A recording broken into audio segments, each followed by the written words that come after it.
Good evening students. कैसे हो आप सब? क्या कर रहे हो फिलहाल? सब लोग गेमिंग खेल रहे रहेंगे, gaming, PUBG PUBG PUBG PUBG. Friends को मिलना नहीं है, घर में ही लॉकडाउन है, घर में ही बैठे हुए हैं, एरिया सील्ड है। तो हमारे पास पबजी के अलावा और बाकी मोबाइल के गेम्स के अलावा या टिकटॉक के अलावा दूसरा कोई ऑप्शन नहीं है। तो हमने एक और ऑप्शन तुमको क्रिएट करके दिया, ई लर्निंग वाला ऑप्शन, जहाँ पे तुम हमें लाइव तो नहीं पर वीडियो थ्रू देख सकते हो, हमारे लेक्चर सुन सकते हो, उसके साथ साथ तुम सारे कंसेप्ट अपने क्लियर कर सकते हो। वैसे तो घर वाले तुमको डेली बेसिस पे बहुत सारे टास्क देते रहेंगे, ये करो वो करो, ये काम करो वो काम करो, भिंडी 12 रुपये किलो, आलू 20 रुपये किलो, ये वो सब्जी लाने का काम, फिर फ्लोर मिल से वीट फ्लोर वगैरह सब लेकर आने का काम। ये सब कंटिन्यूस बेसिस पे घर के काम तो चलते ही रहते थे, पहले भी चलते थे, बाद में भी चलते हैं। पर ये सब लॉकडाउन के बेसिस टाइम पीरियड में एक चीज़ अगर तुमने समझी रहेगी तो इतना क्लोज हम हमारे पेरेंट्स से कभी नहीं रहे। हमको हमारे लाइफ में फ्रेंड्स, बाकी सब चीज़ें, पेरेंट्स भी इम्पोर्टेंट है और बाकी सब चीज़ें हम पहले प्रायोरिटी पे कंसिडर करके उनके साथ ज़्यादा टाइम स्पेंड करते थे। पर लॉकडाउन की वजह से हमको भाई बहन को, भाई भाई को, मम्मी पापा और हमें एक साथ बैठने का मौका मिला।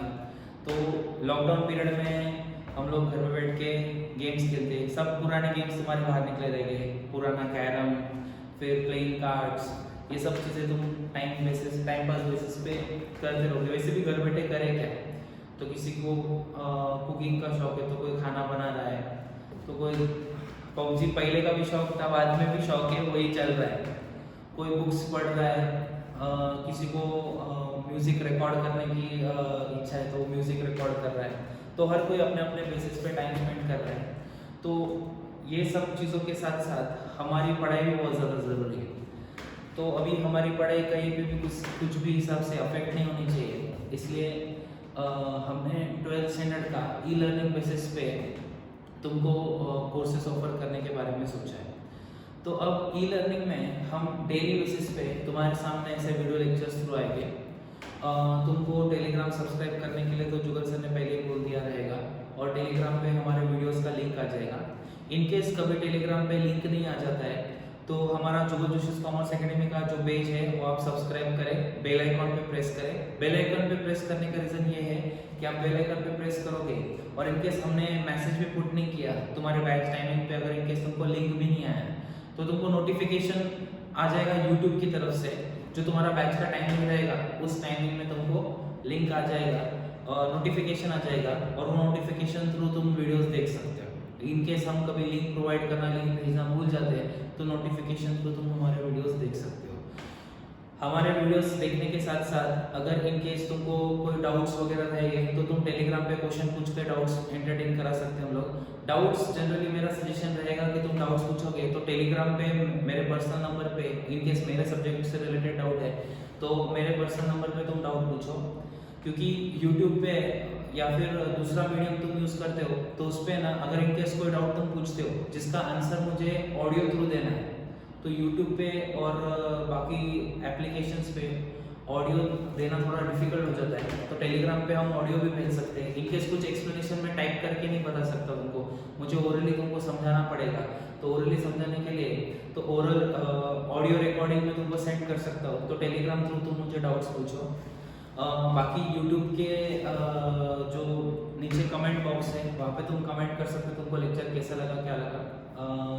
उसके साथ साथ तुम मुझे पर्सनल में व्हाट्सएप भी कर सकते हो कि तुमको लेक्चर कैसे लगते हैं, क्या लगते हैं। डेली बेसिस पे अभी आज तो फर्स्ट डे हमारा 12th स्टैंडर्ड का।